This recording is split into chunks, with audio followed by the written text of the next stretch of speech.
মিনা, তুই এক কাজ কর, তুই ডক্টরের কাছে গিয়া বল আমার মেয়ে বোনকে কি সবজি খাওয়াবো। ঠিক আছে মা, আমি এক্ষুনি তাড়াতাড়ি চলে যাচ্ছি ডক্টরের কাছে, তুমি এখানে থাকো। তাই মিনা চলে গেল এখন ডক্টরের কাছে। ডক্টরের সাথে গিয়ে কি বোঝাপড়া নিয়ে মিনা এখনই ফিরে আসবে। কি সবজি খেলে মিনার বোন অতি তাড়াতাড়ি বড় হয়ে যাবে। তাই এখনই মিনা যাচ্ছে ডক্টরের কাছে। চলা যাক।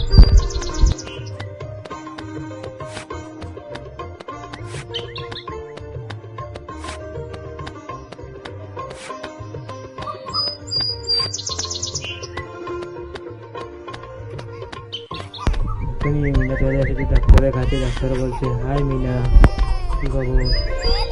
মিনা বললো, মা বলেছে আমার বোনকে কি সব ফল খাওয়াবে, মা তাড়াতাড়ি বড় হয়ে যাবে। ডক্টর বললো, ফুলকপি, টমেটো, পাতাকপি, লঙ্কা, কদু এসব পেরে নিয়ে আসো তুমি এই বাগান থেকে। মিনা বললো, ঠিক আছে, আমি এক্ষুনি চড়াচ্ছি ডক্টর, আপনি আপনি ডাকেন, আমি নিয়ে আসছি। এই নিয়ে যাচ্ছে। এখানে আবার দুষ্টু সাপগুলো আছে, দেখুন। মিনা একটা লাউ পেড়ে নিচ্ছে এখন, কবিতা করে মিনা ধরে নিবে। মিনার খুবই আবার ভয় হচ্ছে, সে বনের ভিতরে সাপগুলো আছে।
এতক্ষণই মিনার সব ফল ফুড়া ফাড়া হয়ে গেছে, যখন ডাক্তারের কাছে নিয়ে আসবে নিয়ে আসার পর মিনা বললো এগুলা নিয়ে তোমার বোনকে নিয়ে খাওয়াও, তাই পরে পারতে দেখা যাবে।